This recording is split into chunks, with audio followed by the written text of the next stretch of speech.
Call to order. We'll do a roll call vote. I'm here. Ms. Allen, Mr. Kitson. Present, which is a roll call, not a vote. Mr. Kitson, Ms. Shippert. Yes. Mr. Valley. Yeah. Mr. Wilson. I'm going to appoint Mr. Keen Hudson to the committee to have a quorum. Thank you.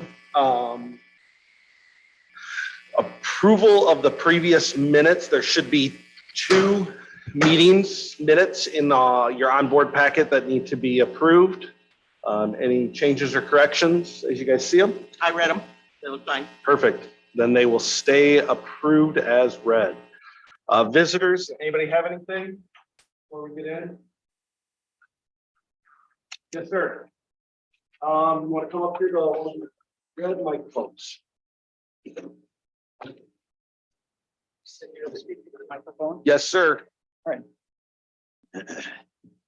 Name, please. My name is John Hillison. John. I farm grain and livestock over on the east side of the county. And I signed up on the steward project some time ago when it was offered. And after I'd signed up sometime later, my son decided to come home and farm. So I am probably the first person who wants to get out of a solar farm. Because we would rather be farming the acres than be farming the sun in that particular way. And I was speaking with Alice earlier this morning, and she indicated that the county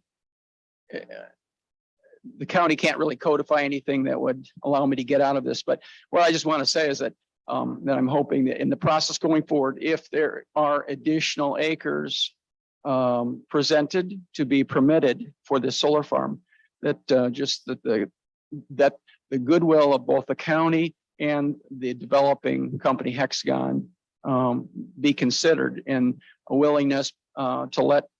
I have 200 acres signed up for this, which is just pretty small in the size of this project.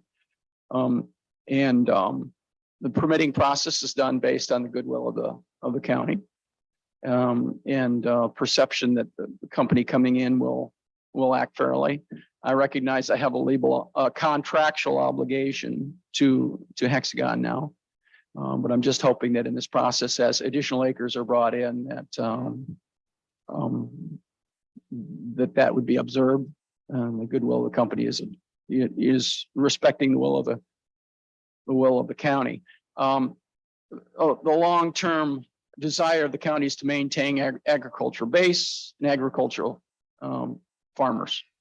My being allowed out of the solar project accomplishes the goal of the county, maintaining more people long-term in agriculture here in the county.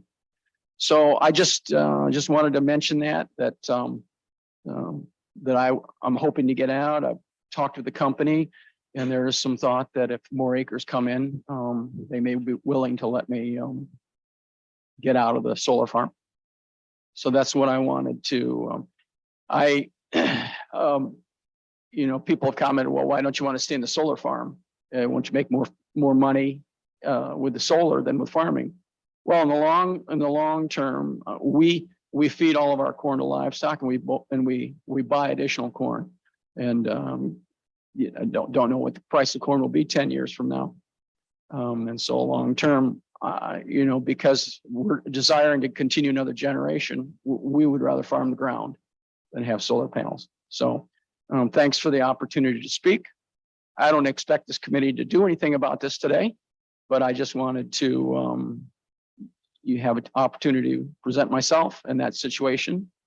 And any comments? Anybody have any questions for me while I'm here? No, John, Alice kind of filled me in before the meeting that we're Okay. going to speak about. And so, yes, it is a private contract. I understand where you're coming from. Mhm. And to our standpoint, or at least my standpoint, you're 100% right. Like, we want to continue to farm and allow you to be able to it. Hexagon's been great to work with so far in this matter. So hopefully you guys can come to a compromise of making that work for both parties. So wish you the best of luck, and Okay. we'll move forward. My perception of the county is that they're wanting to do the right thing. And I hope that we can come to an agreeable outcome on this. Yes, absolutely. Okay. Thank you, sir. Thank you. Just real quick from a procedural process on what he's talking about. Being under a lease, his land has already been approved as part of a special permit. So if Hexagon wanted to bring in additional acres, they would again have to petition the county for a special use. However, that has nothing to do with John's situation. But as part of that hearing, if Hexagon were to present that they are asking to bring in this land to release a landowner, that would be something that the county could consider at that time. So any additional land added to a project would still have to go through a special use permit process, and conditions would ultimately could apply to that land as well. But as far as his contract, that is separate from the county can't have anything to do with that.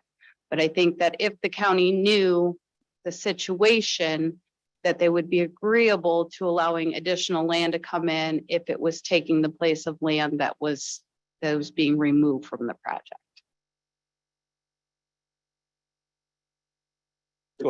Quick one. I don't know if this will work.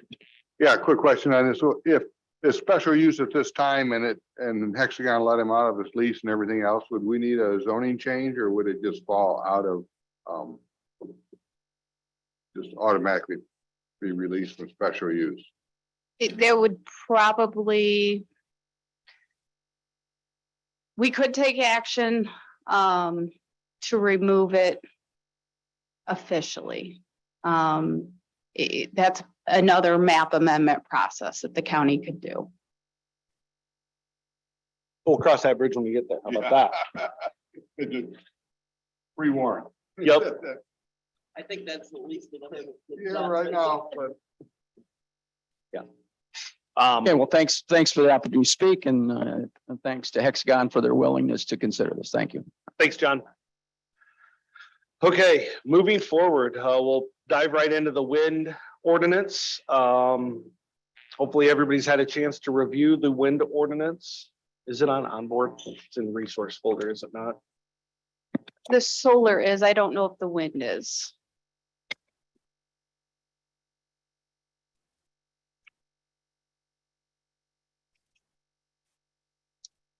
So I was able to review. Hopefully everybody was able to review the wind ordinance that was emailed to them with the changes that we had in place. We've got some stuff in here from Mr. Book and Anel. I see Emily is on. Emily, would you like to comment on any of the stuff that we have emailed in front of us?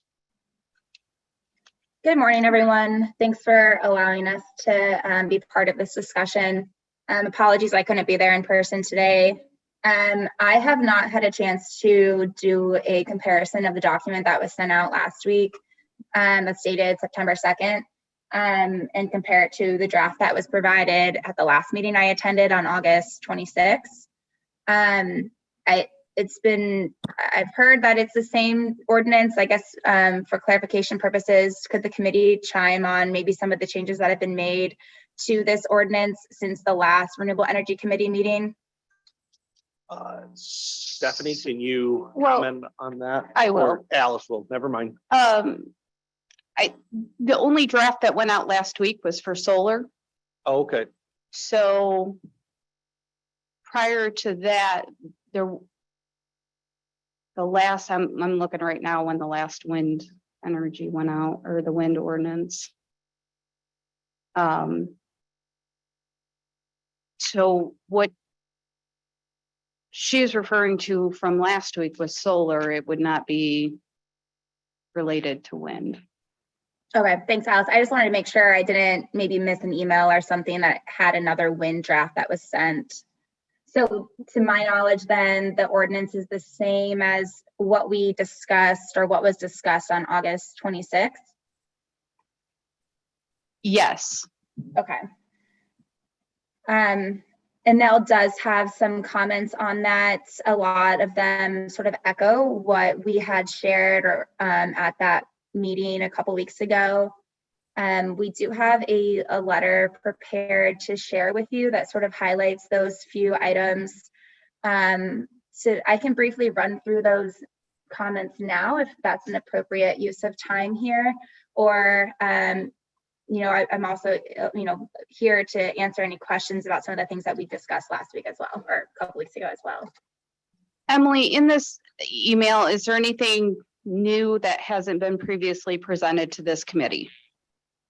I would say some of it is just more description. So we have provided a much more detailed red line a few weeks ago that I know the committee has seen, but when we received this ordinance, I think there were a few items that we were, of course, happy to see added in there, but then there were also a few that were maybe addressed in a way that isn't super beneficial, I think, to us or even to the county. And those were some of the items that we wanted to clarify last time. And to sort of run through what those are. With EDLS, we spoke about that. That is an item for us that is important to have those items, those towers approved by the FAA, to have the EDLS on them. I know we spent a good chunk of time discussing that previously. Additionally, with the community meeting, as we mentioned in our red line, we had suggested that we remove the term current, or remove the term complete information, and instead replace it with current information. At the community meeting, complete information is a little bit too broad, but it also requires that we touch on absolutely everything with the project, which might not be the best use of the meeting's time. It's also not clear what that is and what that expectation is from the county. So we had suggested using current information to sort of better address what is known to the community about that project. I think that's a change I didn't mention a couple weeks ago, but something we had in the original red line to you all. Additionally, we've discussed setbacks with you all and the use of waivers rather than easements. The discussion around the primary structures and using the term building instead. I think that's something we also mentioned in our red line and we discussed on a little bit 2 weeks ago.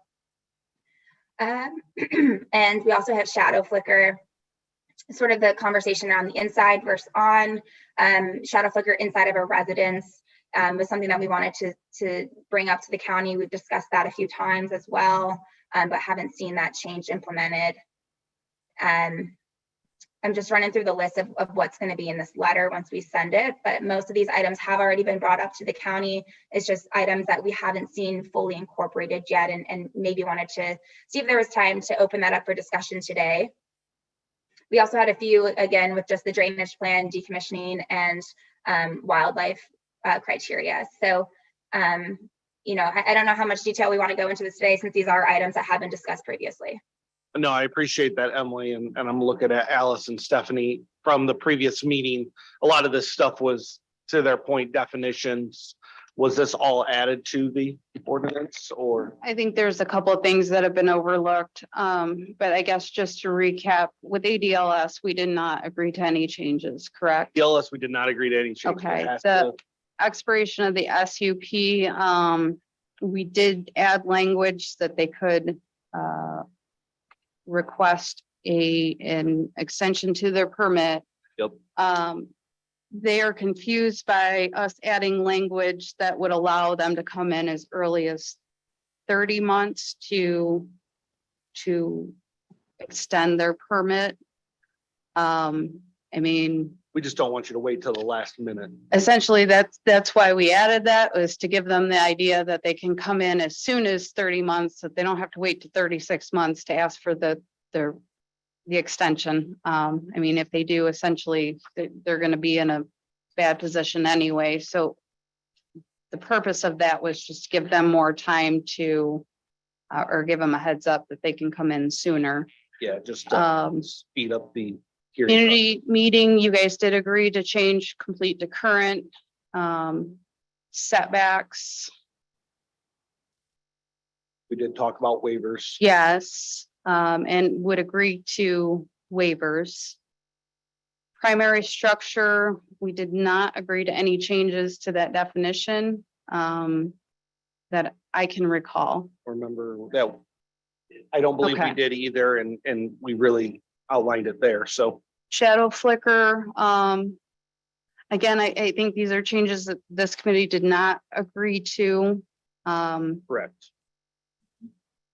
What we did agree to was changing language that says affecting property to affecting a primary structure. But But we still stayed at the 30 hours and the 10 to 30 hour thresholds. correct. Correct, yep. The violation procedure.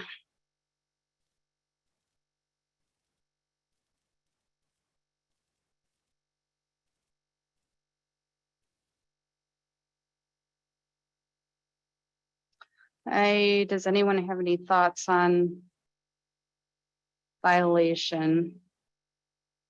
Finally, the language needs to be clarified to require mitigation, not in response to just any complaint, but in response to a verified violation. The thing is, who determines that verified violation? I think it has to go through the zoning is where it originally starts, right? And to our point, most of the complaints are gonna happen during construction, very few happen after construction. Well, and the thing. Do you want, I guess, to include something where a complaint that has been verified by the zoning office so that there's some clarity to who's determining if there's a violation? That'd be perfect, yes. Okay. Stephanie, did you hear that? Go ahead. If I could just, chime in. I think for this point, we wanted clarification that it's in violation of the standard.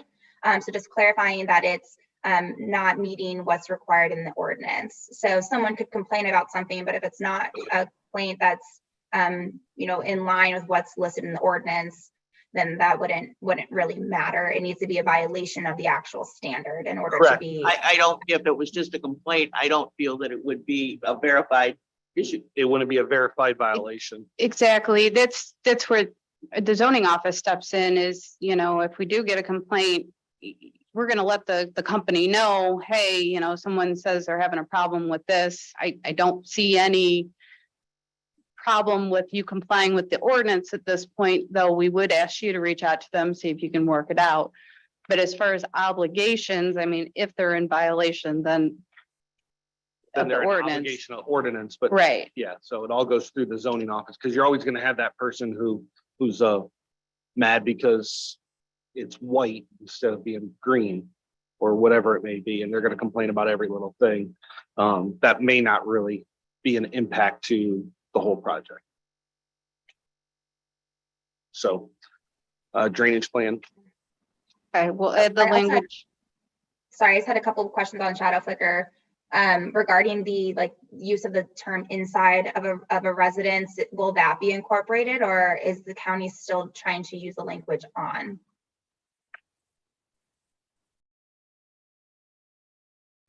To our point where we've mentioned, if something is causing flicker on a structure, it doesn't affect anyone. It's when it goes inside of a window and people can see it inside their homes that So it shadow should flicker is say, problematic. shadow flicker in regards to primary structure is what I think we discussed. What they're saying is they want it to state that primary or shadow flicker that is visible inside a primary structure only. Have we had an issue So- with this in the past? No, So I say we just leave it. okay. Sorry. So, okay. Drainage. There's nothing there. I think we addressed that. Yes, we'll add that language about certified notice to the drainage district.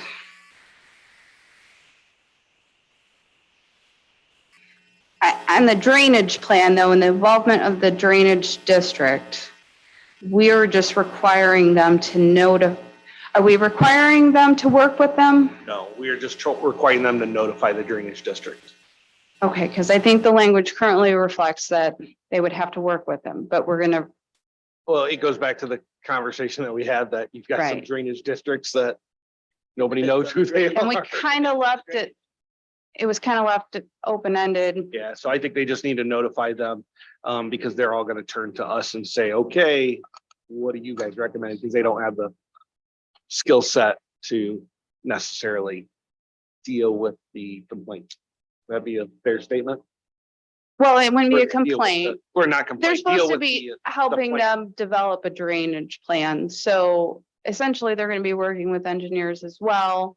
We do want drainage districts input, but I don't think it should be imperative on a process moving forward, given that not all drainage districts are as established as others. So we're just going to limit it to then just sending notice of the proposed drainage plan to the drainage district. Yes. Okay. Do we want it a little bit stronger than notice that, the drainage district at least acknowledges that they have received this communication?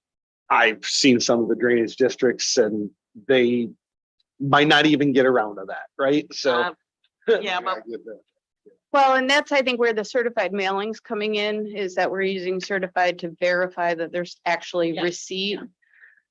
And then beyond that, yeah, that would satisfy, but okay, That's, Yeah. because you know as well as I do, some of the, I know, but. I want them to do we never more, got the notice. Well, if they sign off on a certified, they got the notice. you know? right, whether they have sent back a letter that said it's approved, Okay. that's on them, but let's certified mail, that's fine. Certified mail, that satisfies me. okay.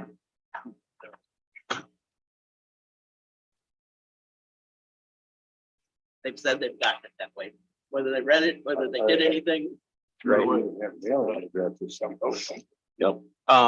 Decommissioning, I loved our decommissioning. I don't want to change anything to it. I like where that was at. And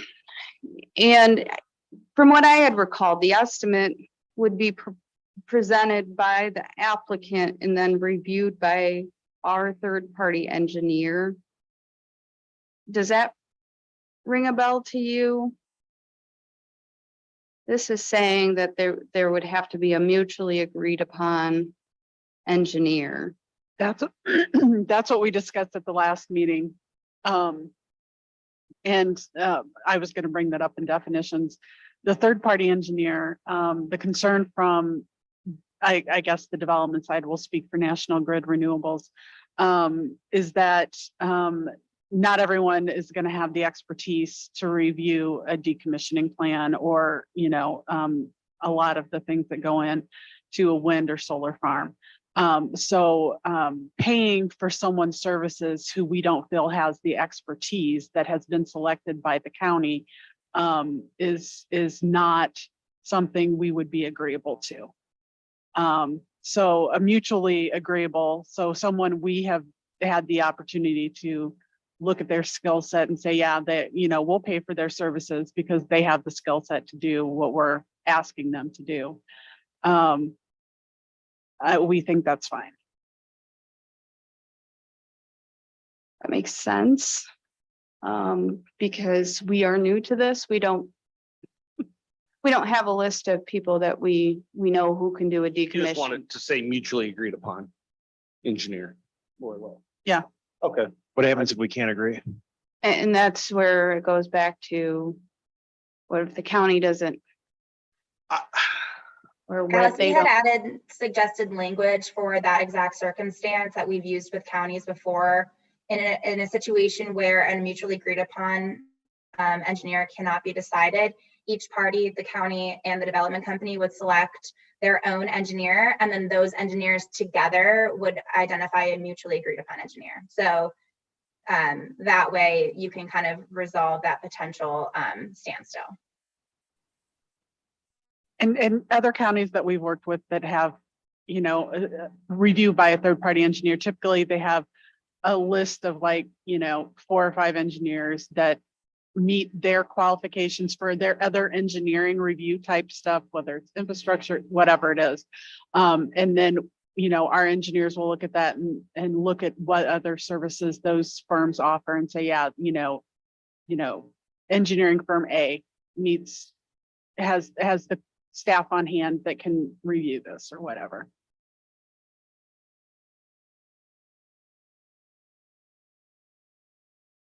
And typically I think- it's a pre-qualification that the county would do like every 3 years or whatever to come up with a list of qualified engineers.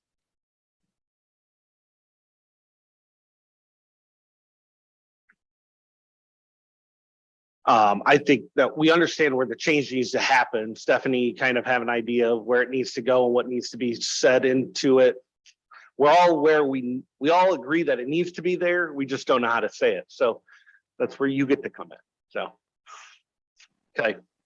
We'll get that something put together as far as decommissioning and the mutually agreed upon engineer. That'll be addressed. If I could just have one more question Yeah. here, commissioning. I think our company was also confused maybe about the timing and phrasing of posting security.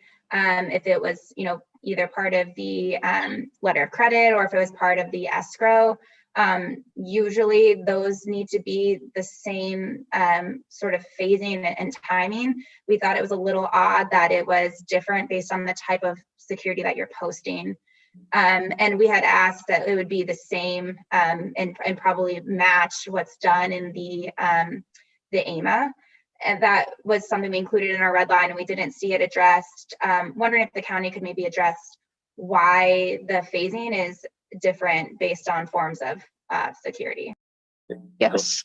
So essentially, from our understanding, it is easier to acquire a letter of credit than it is to put up the cash. And so that's why the cash escrow is spread out over 15 years. And the letter of credit is set out over 2 payments, I believe, 50% after the first year and then 50%, I believe, at the 8th year.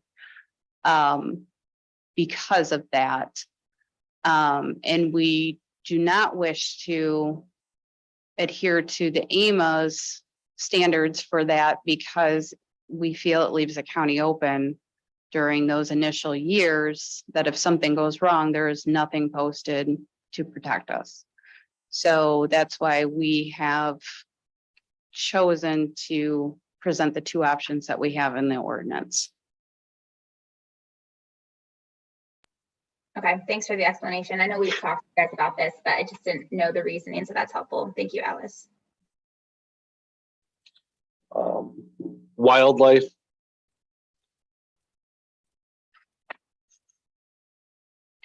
I think it's just a definition that needs to be added if it's not. Well, and what they're saying is the section needs significant revision, but we haven't had any issues with this section in the past. If I could jump in. So the wildlife section seems to be very focused on local requirements that sort of ignore or aren't paying attention to federal and state requirements, which is already a very intensive process that has been doing a very good job of protecting wildlife resources. And so we wanted to ensure that this ordinance had a little bit more structure that makes sure that what's been done at the environmental federal level and state level are being included here. And so we had said to ensure compliance with applicable environmental regulations as one of the changes. And also, I think we've discussed before, just wanting to make sure that the work and the studies that are being done and are required at the state and federal level are being taken in seriously by the county, and that the county is not requiring duplication of that work to be done by a local specialist. Of course, that can be done if necessary, but I think as it was written, it sort of ignores the recommendations that are required by the state and federal studies and requirements there. Yeah, we don't want you to have to redo work, so we could probably work on something there. So. Yeah, and that's the thing, as this ordinance has been utilized up until now, we haven't had an issue. It calls for consultations with IDNR, U.S. Fish and Wildlife. I'm not sure how we're not including those, I guess. Yeah, I I don't- personally don't see the problem there. You don't see a problem? So our, So essentially, when it comes to the wildlife studies, they do an EcoCat. We get a consultation letter from the IDNR. We take into consideration what the IDNR says, make sure that they're in compliance with what the IDNR says. We've never had to hire some outside expert. I mean, we trust what IDNR is telling us, so I'm not sure how this section is broken. it gives us the opportunity if we believe there's a problem, but we've never had to use it. Is Right. What you're saying. Right. I'm trying to pull up that language because I think what you're saying right now aligns well with what Anel would like to see in the ordinance, but that's not how it's been interpreted with the way it's currently written. And in our red line, we had provided some changes so that it matches exactly what we all had just described.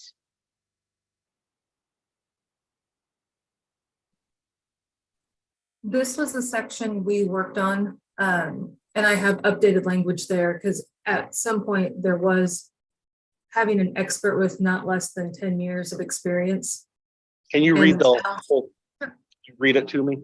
The applicant shall commission and submit to the Lee County Zoning Office at the time of the building permit application, a wildlife assessment impact study conducted by a qualified wildlife expert having not less than 10 years of experience conducting wildlife assessments, indicating possible risks to local wildlife habitat and migratory birds. Additionally, the petitioner shall consult with IDNR regarding the WEX projects and potential impact on local wildlife. The applicant's wildlife expert shall also develop a mitigation plan if applicable that addresses and mitigates risks to wildlife, migratory birds, and affiliated habitat raised by IDNR. We basically, and I'm trying to look for where we made that change, Alice, but it was to just say essentially the EcoCat, and if you need to address it, work that out with IDNR. In what you just read, I mean, we can eliminate where it says a wildlife assessment impact study conducted by a qualified wildlife expert having not less than 10 years. I mean, if we're going to rely on what the IDNR says, we can just, Then why haven't?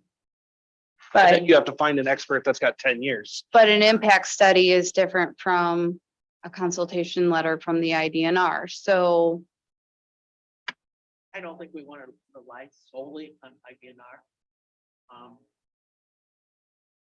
But we don't want to get to a point where somebody else comes in and has a whole nother thought process and tries to sway something different.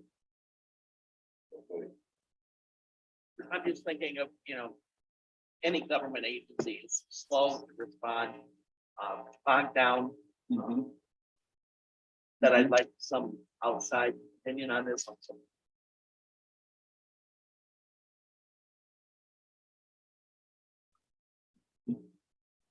I'm perfectly fine with what's written, so.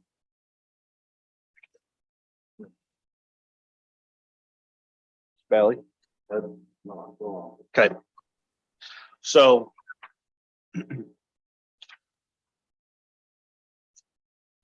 Emily, do you have anything else other than the list that we just talked through in regards to some of those changes that we are going to address from your email that was sent? Some of them definitions, some of them that need to be filled in. I think everything we just talked through touches on all of the items that we've brought up over the last month or so. I think I'm still not really sure what we'll see changed with the wildlife section. It does sound like there was some interest in revising it, but I'm not really sure what the takeaway was. But maybe in our next letter we send to you, we can just outline sort of that change a little bit more clearly.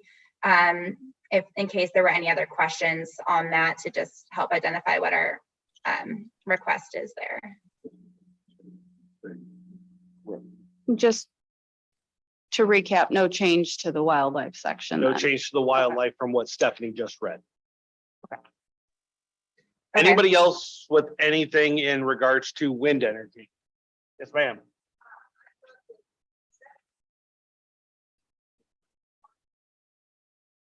It should be 3.1. For setback. The setback multiplier should be. Yes, that is correct. Okay, it should say 3.1. Stephanie, did you find that? Okay. Going once. One twice. Anything else, ma'am? Okay. Who wants to make the motion? The shipper, make a motion to send it to properties? I'll make the motion to send it to properties. Second. Mr. Kitson. Any further discussion? So we are making the motion to send the wind energy conversion system ordinance to properties With the 3.1. with the 3.1 and the additional corrections that we just discussed. All those in favor signify by saying aye. Aye. Is there anybody opposed? Oh, man, thank you, everybody. We're getting there. When is the property committee? Properties is next. Tuesday. Next Tuesday? So at that point, it'll go to properties to county board to planning back to county board, stay over for 30 days, and then we'll vote on. Yes, I remember this process. I was Yes, this just is trying to not narrow down when properties was. This is why the moratorium just keeps getting 3 months long. So, moving on to solar. Mr. Book, I've got your stuff here, so we'll start with yours after I hear everybody else. That's all right. Coming on up.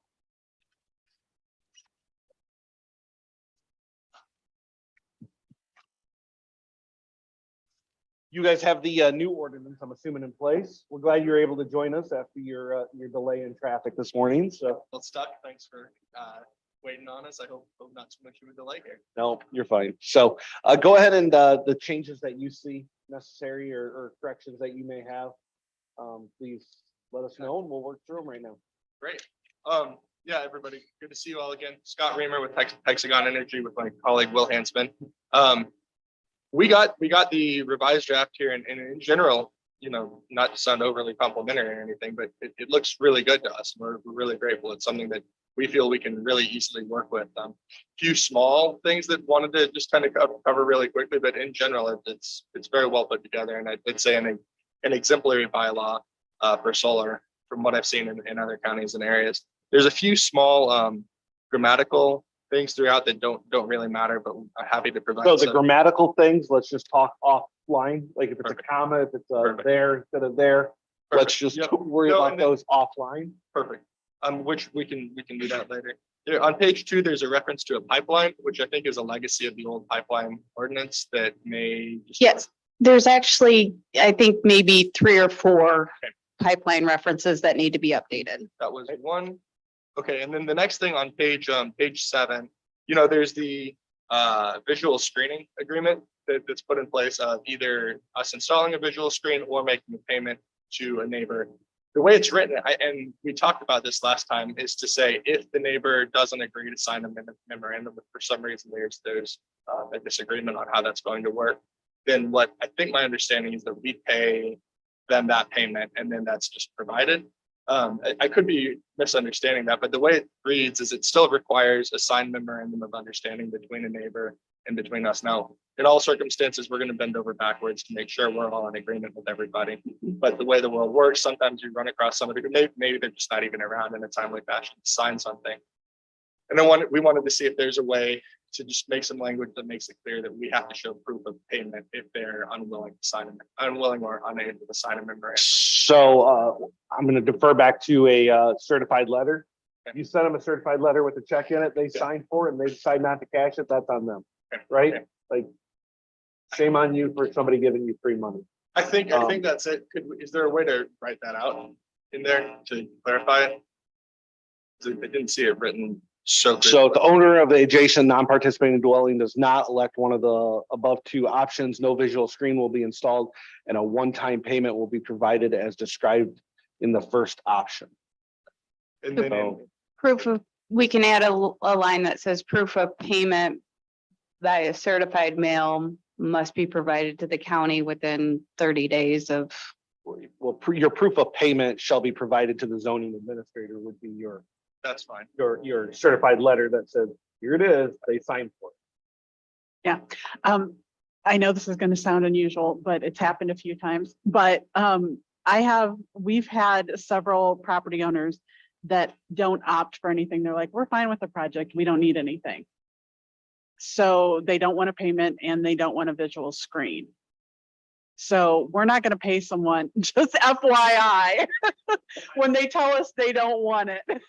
And I mean, I have a project right now in Wisconsin where we only have 13 adjacent property owners, and so far 4 have said they don't need anything. And so we're like, hey, great.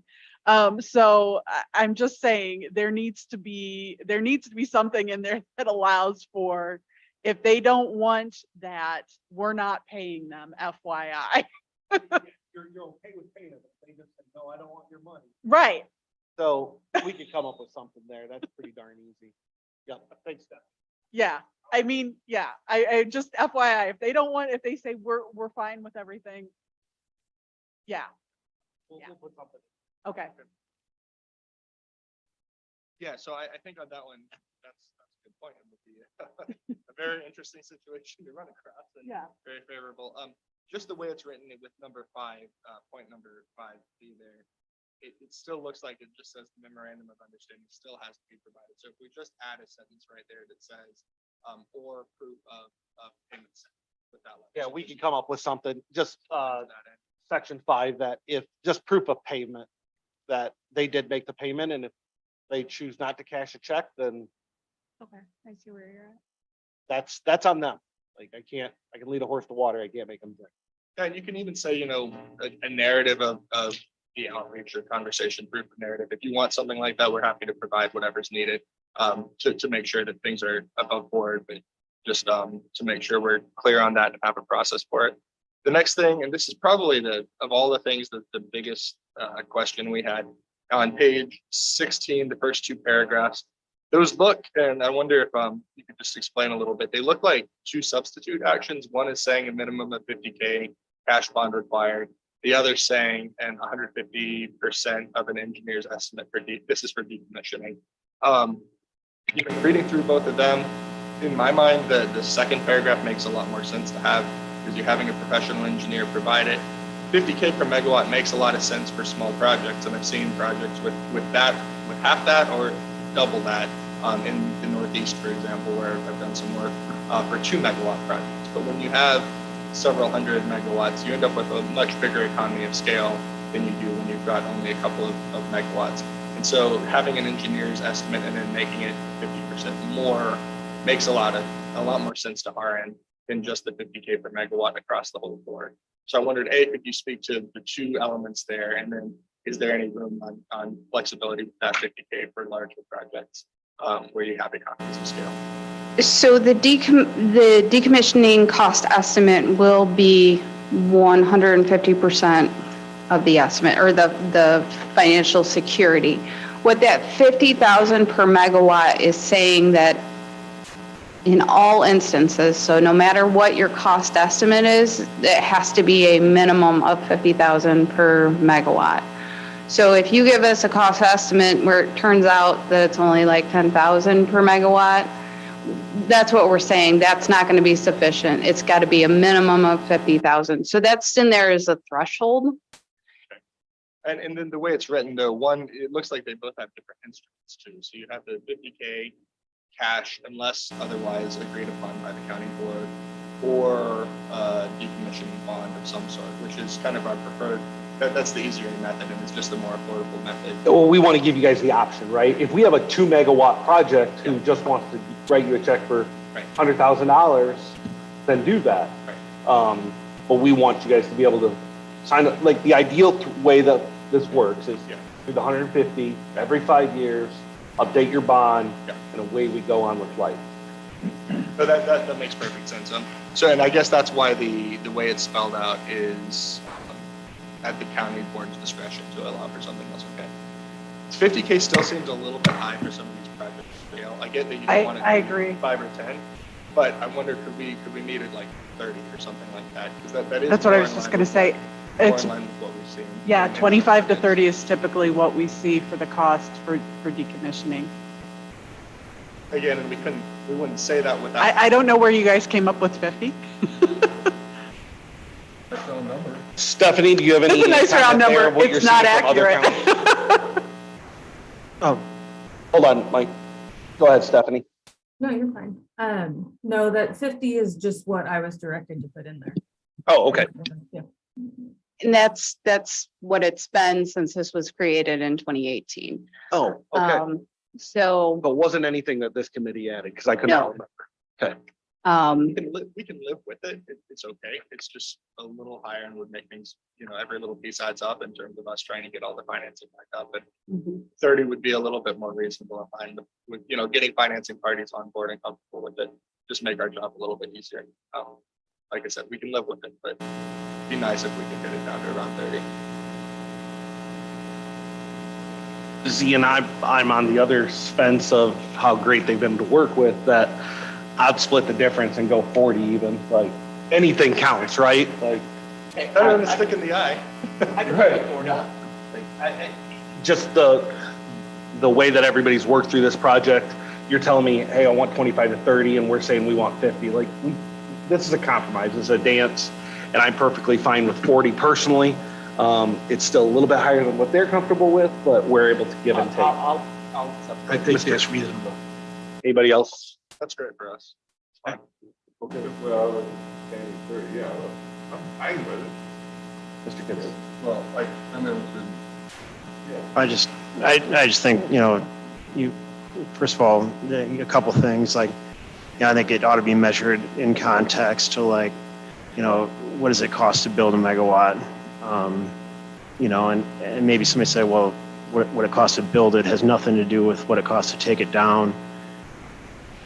If you're looking at 50,000 a megawatt, I don't know, on a solar project, I mean, are we talking 5 to 7 acres per megawatt? Is that a good assumption? Yeah, that's pretty close. So if you got 50,000 spread over 7 acres, you got about $7,200 to decom that acre. Is that? And this, Mike, this is just the bottom. If the 150. Oh, because it's going to build over time, right? What's that? It's going to build over time, or what are you Yes, saying here? the 150% of the decommissioning at Okay. least 40,000. So Sure. if the engineer cost comes in and says it's $100,000 decommission. Okay, so this is just setting the bottom wrong. I'm sorry. This is just the bottom. Okay, got it. I'm sorry. Thank you. Okay. no, Yeah, Sorry. no, that's what I was just gonna say. And I know we're subtracting out salvage value, but there is a substantial amount of salvage value in these projects. Between the, the posts, and, the everything else. And I know you guys don't want to count that, but I'm just saying there. And is I agree, substantial- there is a ton. My only fear, and I've said it all along, is if you walk away from the project, the county doesn't want to have to go and worry about selling it to Brazil. Right, but when you have to understand that these projects have a PPA, power purchase agreement. So we're selling the power to somebody. It's not just like, we're not using the power. We're selling the power to someone. So these projects, even if we walked out the door tomorrow, someone is paying for the power. So, and typically the contracts are between 15 and 25 years, depending on the contract. Or, if it's not a power purchase, I mean, typically it's a power purchase agreement. So, we've got deals with Amazon, we've got deals with Cargill, we've got deals with all sorts of people. So there is cash value because it's a going concern. It's just like any other business. Yeah, quick question. Doesn't the landowner have, in his contract, if you're putting this stuff on my land and then you no longer pay me for it, that they would, somehow have the landowner itself for the land The have a landowner has, decommissioning project? yep, the landowner has a decommissioning, well, at least for our landowners, there's a decommissioning provision within the contracts that we have a bond set aside for our landowners in the contract. So that's our concern with these amounts, is that we're already setting aside a bond for our landowners should something happen for decommissioning. So we're setting aside money for the county through, AMA or whatever, the amount. So, we're already double dipping, and then you're raising that up to 50,000 or 150%. And that just, it's a lot. In particular, it's a lot if it's cash bond required. I do wonder if there might be a little bit of wiggle room to make it either to say an acceptable instrument instead of leading with cash and then in the other case, just say something that the county deems an acceptable financial instrument. Because that would then, instead of us having to raise all that cash, and we're talking about a 500 or 600 megawatt project like we're talking about, that's a $30 million cash to just set, and that's a lot. That's really hard to come by and get people comfortable with. That's much easier to handle when we can have a policy in place with, a credit rated, reliable institution that we then make those insurance payments on it. That's a much easier thing for us to do. So I do wonder if there would be a way to say an acceptable financial instrument with a credit worthy institution. I don't know the exact language on it, but something to that effect instead of default of it being pure cash. And that's pretty typical It is for what we see in other states. I mean, I know in Michigan, like it has to be a Michigan issued bank, and I think in Wisconsin, it's Wisconsin issued, but yeah, but an acceptable instrument is pretty typical. Amber, have you reviewed the language in the wind document about escrow or letter of credit? Yeah. Would that language be suitable for solar? That would work here. And I think that's how we did Green River. And I think that's what we did for Junction also, where we pay the administrative fee for a letter of credit, as long as we don't have to jump through that extra hoop again. So it's already written in the ordinance. Right, Yeah. right. Yeah. Yep. So we can mirror what wind has, and that gives them the option of either posting a cash bond or doing a letter of credit with a specific, having to post 50% within the first year. And then I think it's year 7 or 8 that they have to. Yeah, I don't know why we wouldn't follow that. So we could follow. Yeah, we could follow somewhere along the same lines as wind energy. And yes, there's an administration cost to running the letter of credit, but you guys would rather have the letter of credit at 150% than and pay up whatever the fee is every year. Yeah. So we can mirror that on the wind. Okay. That makes sense. Yep. You guys okay with that? Yeah. Assuming it's 40K, it's good for us. Really, that's all the substantial comments I think I had. I wanted to make sure I understood on the Lisa that it still is, providing, because there's probably areas where the productivity index in certain stretches will be 117 or higher.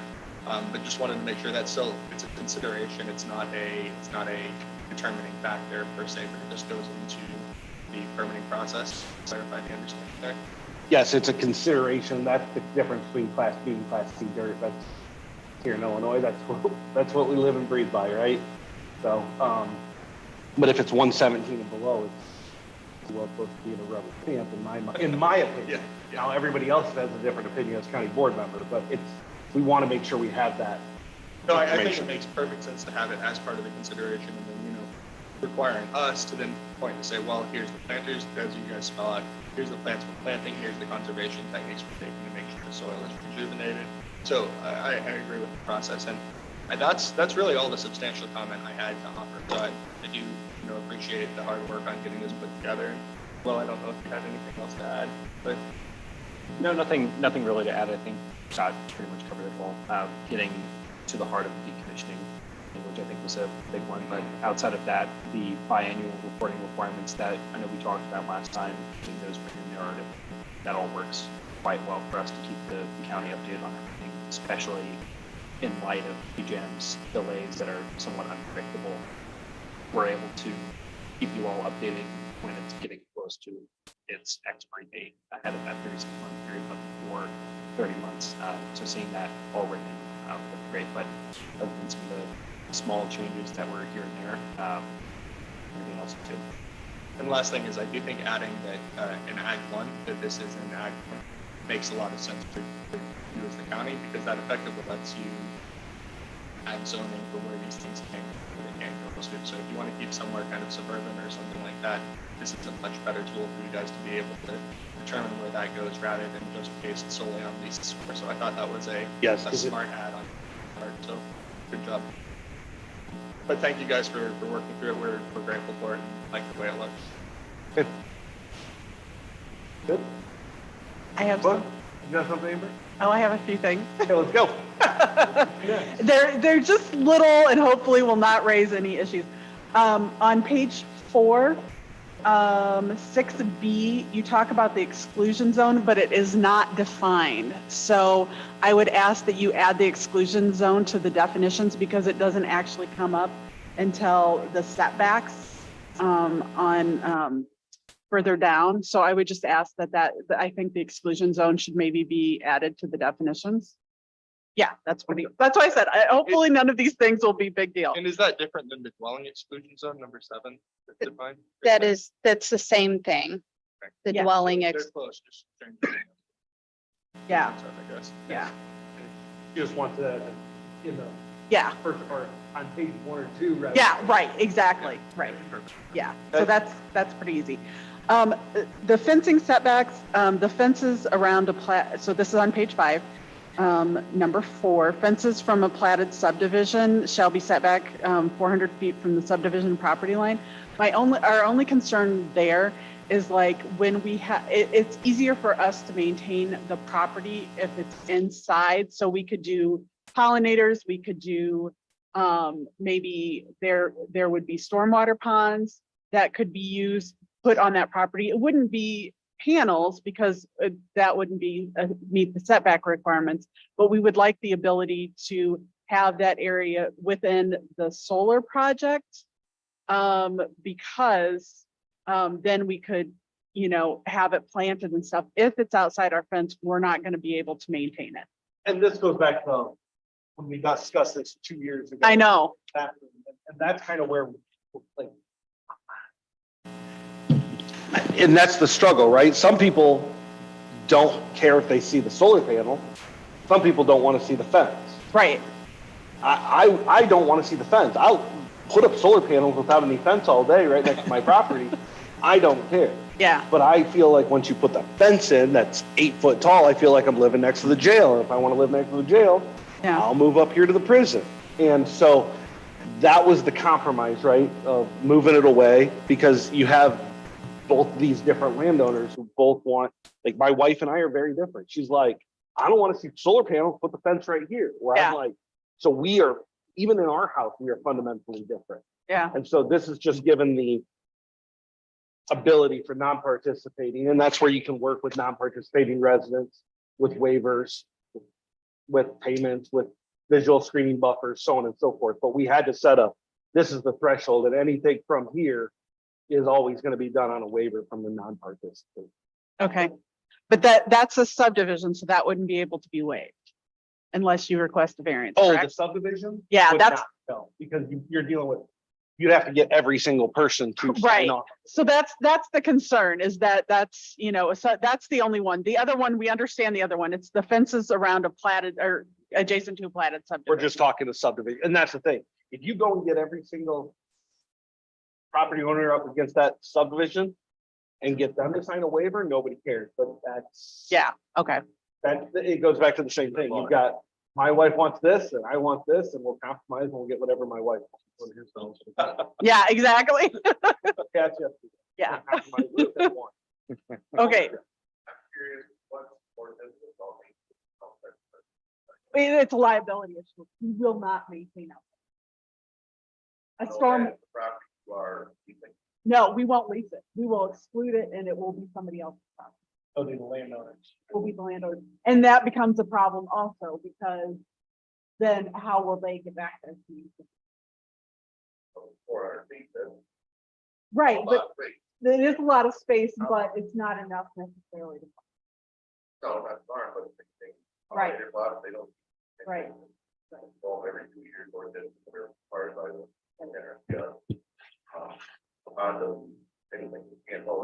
Right, but we couldn't use it as stormwater because it's not part of our facility and that's liability. So that goes back to the private contract that the landowner has to be conscious of. Like, we have to Right. protect what, Right, Mr. Hillison's a perfect example, right? He was here earlier today talking about his project and he signs up, but that's his private contract. There is some responsibility back on the private landowner of protecting their self and saying, that's between them. I have to protect the masses, not the people who own. So right, right. Oh, no, we understand that. I just wanted to bring it up. Okay, on page 6, B, and then letter I, this is where, and this comes up a couple different places, but I highlighted this. Shall have a visual screen designed, installed, maintained, and ultimately removed by the applicant at the time of decommissioning. We would say that that would be like other things decommissioned if the property owner wants that vegetation removed.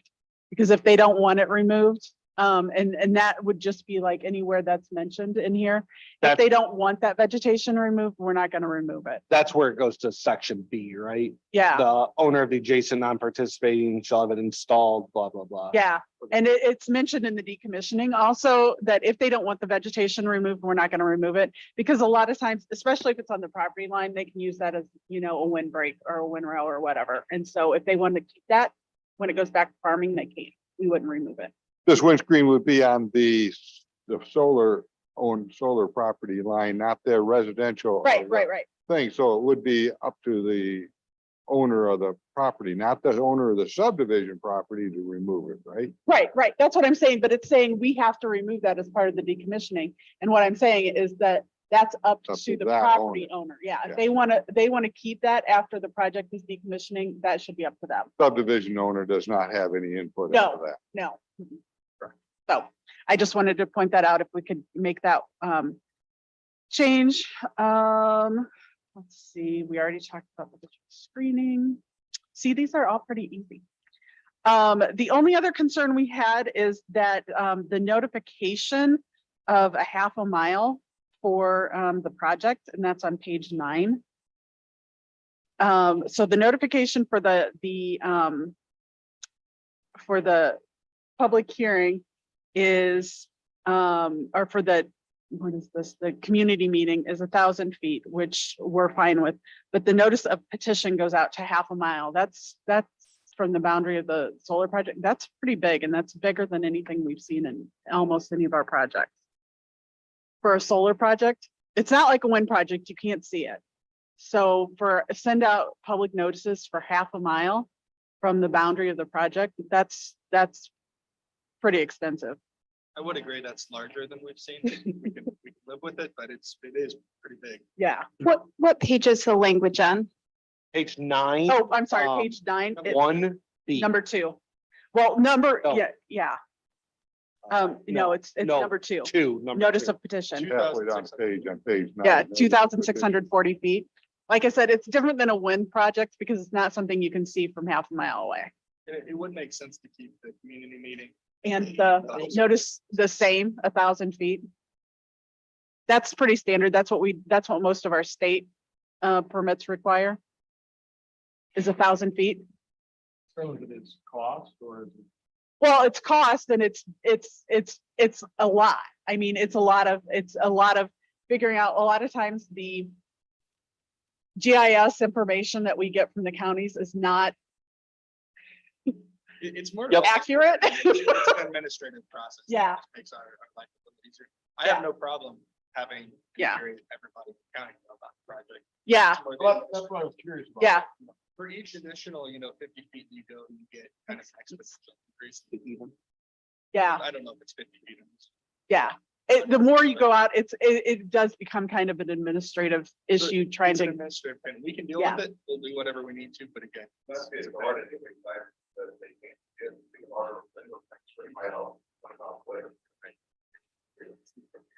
I'm not saying that. From here, because we're elevated, but on the ground, you can't see a solar farm a half a mile away.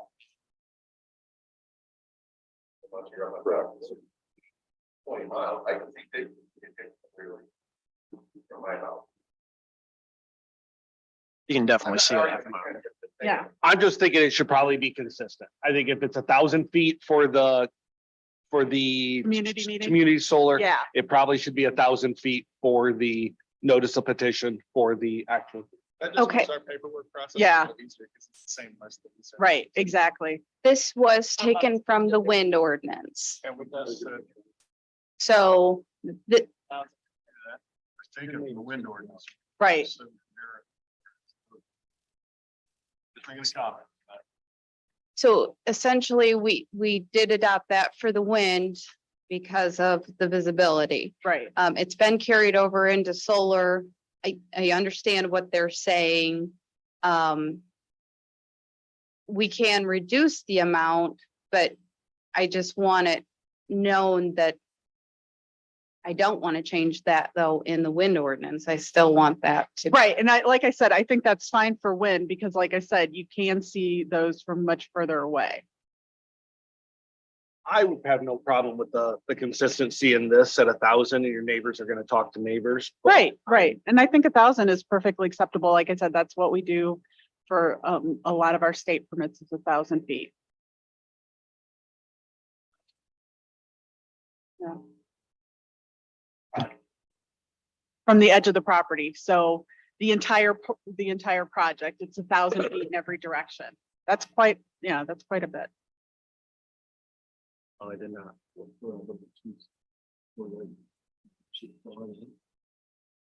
I think you guys have, what do you do? I can look at it, but I can say what the difference between 1,000 and. I think you just get real complicated. there, right? You're getting different numbers in there, yeah. Is everybody okay with just 1,000 feet from Almost a that? quarter mile, so. Yeah. So if we could change that Full to, notice of on page anybody. 9, to 1,000 feet, an entry boundary, rather than 2640. Okay, moving on. I have one more thing. Okay. And the last thing I have is the transportation impact analysis. What page? That is on page 11. Okay. Okay, so the road use agreement, we don't have any issue with. We've always had to have a road use agreement. The transportation impact analysis for solar, doing core samples and for the roads and stuff, but solar is not like, it's not like a heavy use. We typically do a pre-construction or pre-construction road survey. But this seems like a lot for solar. And that's This language was from when? directly, Yes. no, it was actually drafted specifically for solar. Really? Yes, 2 years ago when we were doing the process, our county engineer, Dave Anderson, is the one who drafted this language and asked that we incorporate it specific to the roads. And we rely on him for all things Yeah. road in Lee County. Yeah. So we're not able to make this change. Okay, So when Dave says jump. yeah, no, and I understand that. It's a lot for solar. That's the only thing. And I don't think I have anything else. I think we covered everything else. Right.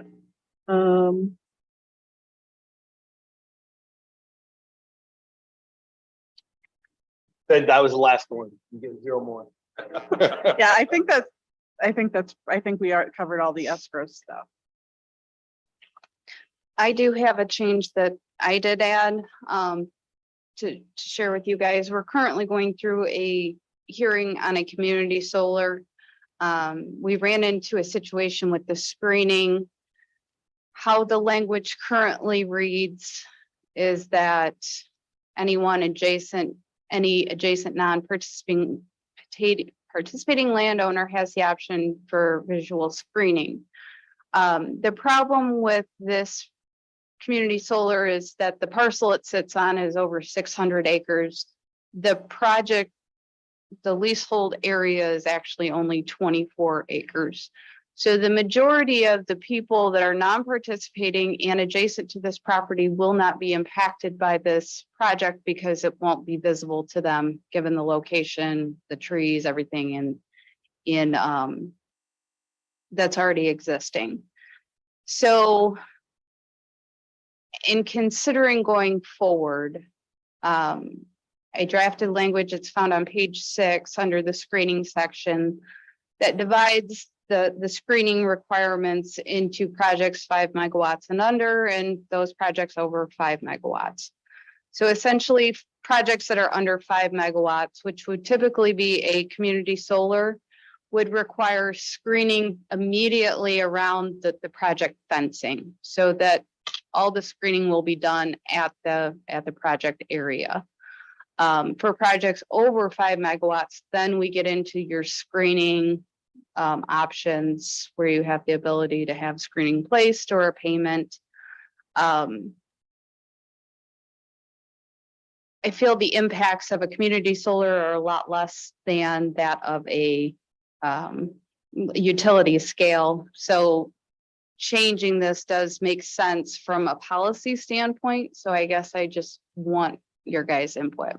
I'm fine with it. You're the expert. Okay, You're fine with it. but moving on to your email. The AMA is agreed upon. The state of Illinois is incorporated by reference at the time of special use permit instance and not subject to change without approval by Lee County Board. This would prevent the state from changing the AMA agreement at a later date without county approval. We don't have any say in Yeah. that. The state supersedes us. Yep. Setbacks are all dealt with by, These are the bulk regulations of the district. So for an ag district, it's 75 feet from, I think it's a state road, 50 feet from a township road. So it varies depending on what the, where you're at. yeah, There's- what type of road it is. And so that's why it is different, is because we are using the bulk regulations of that district with regards to setbacks from a roadway. On that one, do we talk to Dave or anybody, the superintendent, highways? That might have a thought of a road being needed to be expanded in the near future that he knows of, that we could increase the setback on, or? That you really don't have. I mean, they have established right of ways that they would build into that are already protected. I mean, Dave Anderson has reviewed this ordinance and that hasn't been raised by him, but we can. We can ask him, but this is just the bulk standard agreement for pretty much every setback, whether it's a building or a fence or Yes. anything that goes there. So, And also, if I can just jump in there, when we first went to Dave to review both Junction and Eldina, we specifically asked him if there were any concerns about any of the roadways in either of those projects being either widened or any concerns for additional setbacks. And I think there was one road in Eldina, and I don't remember the name of it. You might remember. It's not officially like a road. Yeah, but anyways, but he did mention that one for like snow clearing, that we needed to set our fences back further. Yeah. So, and we did when we took the final plan to the county. So. And that expansion concern came up for Stewart Creek as well. There were plans to potentially put Paw Paw Road into a blacktop. And so they wanted additional spacing on either side of that road, which we set back for that exact purpose. These are the issues I'm talking, one of the issues I'm talking about. I've seen it happen in DeKalb County where expansion of roads, and all of a sudden people weren't set back. It cost them a lot more to build roads. So. Are these things that are discussed as part of drafting that road use agreement? Are these things that you guys work out in that, or? This is just something that it's just part of the due diligence of being Okay. a good developer. Yeah. And I think part of it was more apparent and why we wanted to approach them was when the fences were able to be directly on the property line and it would restrict any road expansion. For Stewart Creek, it wasn't as much of a problem because we were setting back 50 feet from the roadway to the fence to begin with. So even if it expanded, it wouldn't be the end of the world. It would definitely be doable. So I think under the revised ordinance, it wouldn't be as much of a problem unless there was a significantly more substantial expansion plan of a roadway that was being put in place. But it is something that we go through in our due diligence to make sure that there aren't any immediate plans that could come into direct conflict with what we're doing. Well,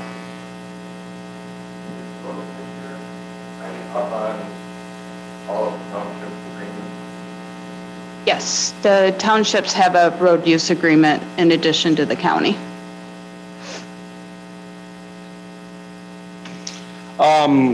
D, the power and communication lines should not be be required to be buried because they're easier to remove.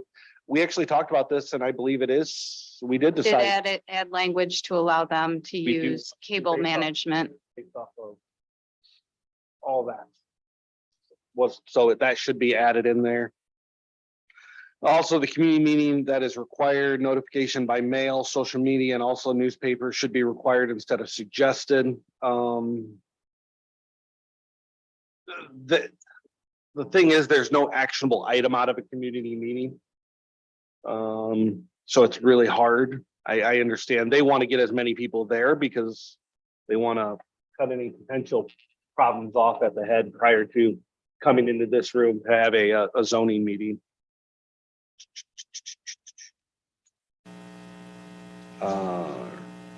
Repowering should be done under new special use permit at the time of repowering. It is. It's a new permit, new conditions. It's not an extension, essentially. They're going through the process again.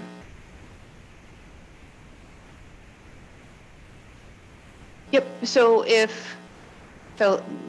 GSG just came through for repowering, so they have to come into compliance with the current ordinance that we have in place at the time of filing for their repower petition. So any standards that we have in place, they have to come into compliance with those. We can add new conditions to that. Yes, and that would be the same for any special use. I misread the ordinance. I read the language as it was written, so Yep. I'm good with that. Decommissioning, I think we pretty well hit on that. There has to be some downtime if there is ever a catastrophe. And a lot of what you're talking about is with private owners, in my opinion. And then the breakup fee. Can there be a failure to proceed fee? Yeah, and my point there was just, we're getting so many petitions, we're going through all these meetings, a lot of heartache on both sides by people who are in favor or not in favor. We got everybody coming in saying, hey, give us, reading through our ordinances, going line by line. And then how many petitions will eventually actually proceed. Everyone is treating it as though they will. We all know there's a chance they won't, or for whatever reason. All I'm saying is is there something in it for the county for doing all of this? So essentially, the county is already getting fees for the petition for special use permit, $600 for the first 10 acres and then $25 an acre thereafter. So some of these petition fees can be substantial. So even if they don't build, we're still getting a petition fee. We don't have to return that. And we are limited in what we can charge too. I mean, we can't just create fees so that we're bringing in money. So, I mean, one thing, we can talk to Charlie about options, about ways to bring in fees, but I don't think a failure to proceed fee would be legal. The Lisa brings in a pretty significant fee to the Soil and Water Yeah. Conservation District. The Lisa The soil and water brings in a report. pretty significant amount of money to the Soil and Water Conservation District for each of these projects. And landowners are under contract, so they're still being paid during that time, as long as they're under contract. So it's not like we're totally losing out or landowners are losing out. You just don't have the mechanism on the county. Without We're not talking to Charlie. aware of a mechanism at this time that we can implement Sure. to achieve that. And the other thought pattern is you just want to encourage as a county, serious petitioners, people that are very serious about being here, not to say that anybody in this room isn't. But that, to the extent that we can do that. So that's the best use of everyone's time is something that I thought of there. I echo what you're saying, that tired of going through the actions and things not getting built. And that's what we're trying to eliminate, or Mike's wanting to eliminate. It's just, how do we do it? So. With the significant fees that they're paying, I can't see them wanting to apply unless they have the intent at that time to build. Circumstances change. They can't show the power, whatever.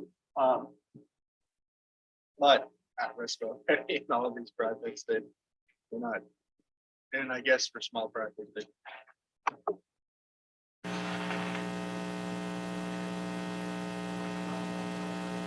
in some ways, it might even have a perverse incentive where if if you withdraw your project, you fail to move forward, and there's a fee associated with it, you might continue dragging on a little bit longer than you would otherwise, and kind of wasting time. I totally get the incentive here, though. You guys, so the fees just for the application alone is notable. Yeah. Yeah.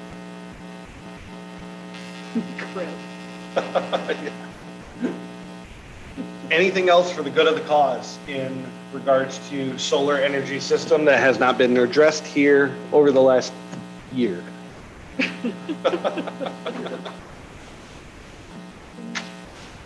Not hearing any, we'll entertain a motion to send this to property with the changes that we discussed today. Mr. Kitchen in a second. Mr. Bally. Any further discussion? All those in favor of sending this to property signify by saying aye. Aye. Anybody opposed? But we get a copy of the provision, but at the same time, it goes to property. Correct. Yes, we Yes. can Should arrange not that. be, should not be a whole lot, really, Yeah, before but the there were county a few board. little. I have nothing else. With regard to onboard, as we update the ordinances, do you want the old ones removed? And so there's only one version available to you on onboard, so you know which one. Yes. No, Yes. I'd like to see all of them, because then we can visually look at the change. You put it- want the put it- history. Put a date on each, but or Okay. distinguish Let's it. identify them well, so. Okay. Well, Below the question spot, I thought we changed this. I will make sure it's clear. Hey, I have nothing else. I'll entertain a motion to adjourn. So moved. Shipper, Mr. Hudson, all those in favor? Aye. Meeting's over. Thank you, everybody. Thanks Thank you. for coming.